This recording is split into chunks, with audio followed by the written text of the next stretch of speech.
thing might bring harm to someone. Therefore, it's inherently morally disreputable. And and I disagree. I don't think that's how you determine something, the inherent nature of a thing, Well, morally how speaking. do you determine if something is right or wrong then? Say it again.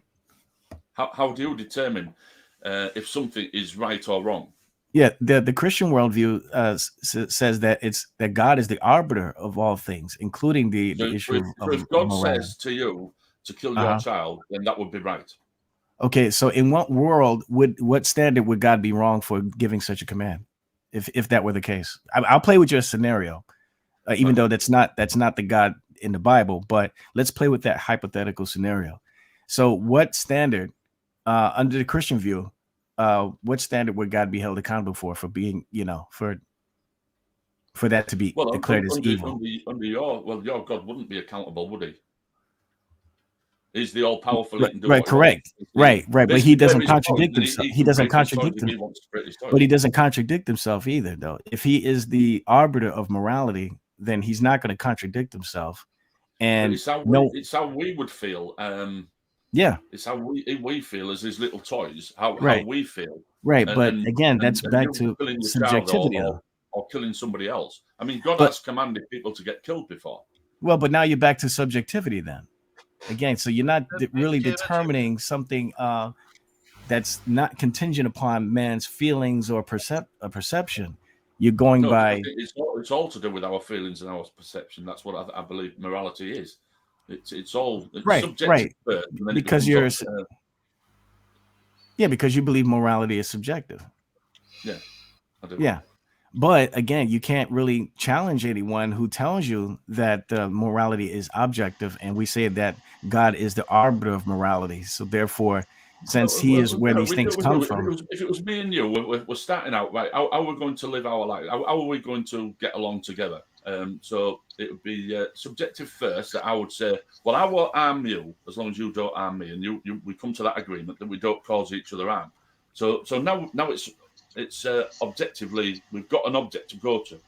This is our goal, not to do each other harm, and you just build from that, and then you find a partner, and we incorporate that partner into it. That we both agree we won't do that partner any harm. Then you have children, and the same with me, and we won't do them. Then we have friends and relations, and we just pass it on to that, and that's how it works.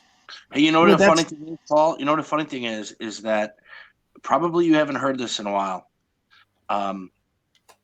God is not expecting you to be perfect, but have a great expectation for God to be perfect. So your idea... don't you claim your God is perfect? But I'm talking about you right now, not what we claim. Here's the thing. You expect God to be this perfect being. You haven't heard this in a while, but you just spoke. Him to be better than me. You expect him to be perfect, not just better than you. And here's the thing you haven't heard in a while either. He's not expecting you to be perfect. So how about that? And I'm not claiming to be perfect, but your God is going to, if your God is true, your God is going to judge me purely on what I believe, not what I've done. Well, here's the thing. All of your examples were about how people were going to get along together and what they've done.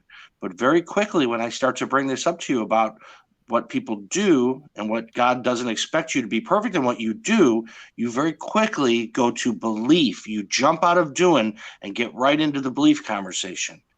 See, that's kind of like moving the goalposts again, because you were trying to establish something with Veckel, and you were saying, well, me and you are going to live together, and we're going to have this subjective thing or how we're going to treat each other, and then we agree on something, what we're going to do amongst each other. And then that subjective stuff now becomes objective, how we're going to live and do to one another. And it's all about do. But the minute we say to you, yeah, well, God's not expecting you to do perfection, you jump to belief. So where is the issue? If we can agree on this one thing, we can stay away from belief and we'll just stick on do. And let's agree. You expect God to do perfect, and you also are happy that God doesn't expect you to do perfect. Do we at least agree on that? Yeah, go on then. Yeah, I'll agree with that. Yeah. Okay, well then we have agreement. That's good enough for me. I shake your hand there, and then on the belief stuff, I'll let guys better than me at going through the whole belief stuff, uh, you know, go through that with you and establish things with you. But I love it that me and you can come into agreement that we're the same. We don't want God to hold us to perfection in what we do. Me and you are exactly the same like that, but me and you both expect God to be perfect in what He does. So me and you are exactly the same right there. And I was happy to find a place where me and you are the same. And we're human. And that makes us human. That makes us brothers of humanity. Yeah, I'll agree with that. I just don't believe your God exists. That's the only difference. Yeah. Well, you don't agree they exist, but if he did, you'd want him to be perfect in everything he does. Well, but no, it seemed to me like did did you say earlier though that one of the reasons you don't believe is because you didn't want to believe that a God would send someone to hell for not believing?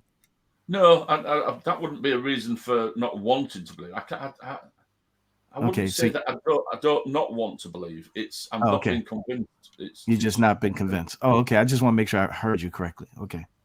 Yeah, but I believe I'm right in what I'm saying. That's how I feel. Because you were asked earlier, I think by Kelvy about the a-hole statement about God being an a-hole. So I just wanted to make sure. Yeah, even if I believed in if I believed in God, I would still have to look at that bit there and go, that's a bit of an asshole that's going to do that. Right. Even if I believed, I would still have to think, I'm not happy with that. If I was you and I believed in this God existed, to me, that would still be a problem. I'd be like, one thing I came, go ahead. Yeah. What I came to understand about it when I became a Christian, I was 33 years old, but basically the act or action or activity or thought process or whatever it is that it involves believing in Jesus, as whatever, however we want to say it, is not merely for the sake of just simply believing in this thing. It's basically the equivalent of, walking over the pit, or climbing out of the pit. Like it's not simply a matter of, I know it sounds esoteric in itself as what I'm saying it, but the way you're describing it is like, okay, go and pin the tail on this donkey and then come back over here and now you're saved. Rather than, the belief in itself being an actual substantive thing that is a thing. Like there's no believing in Christ unless you are climbing him as a ladder out of the pit in such a way, if that makes any sense. I know it sounds metaphorical and spiritualized, but that's just the way that I think it is in reality versus just a mere believe this just because I said so, because it's, God's a control freak.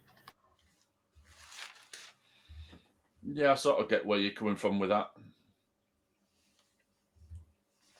Because if it was just like, yeah, I could save you all, but I just, I'm choosing to just destroy a bunch of you because you're not doing what I say, versus, hey, I am going to say, I want to save you all, or, here's how I'm saving you all. Here you go. Like, this is how you're saved. Like there's now, and obviously one of the arguments even amongst Christians is the methodology that God chooses to use by which to save us all. Yeah, that's the thing is you Christians don't even agree with each other. It's one of the reasons why I like coming on to Brazy's channel. Sometimes you Christians battling with each other can be quite an interesting topic to, like say you don't even agree with each other, but then you're expecting somebody who doesn't believe it at all to jump on one side or the other, even when it comes to you. At least we believe in the man. We do believe in the man, which is that's what I'm saying is important, because if he is God, as most of us here claim, he is. That's what's important. But then I hear Christians as well, like I say on Brazy's channel, I've heard Christians speaking to other Christians, and they're saying that they're heretics, and what they're saying is, they're not real Christians, and whatever. See, like I say, you can condemn your own Christians as well, that they're believing in the wrong version of Christianity. Well, there are many Christians that would agree with you.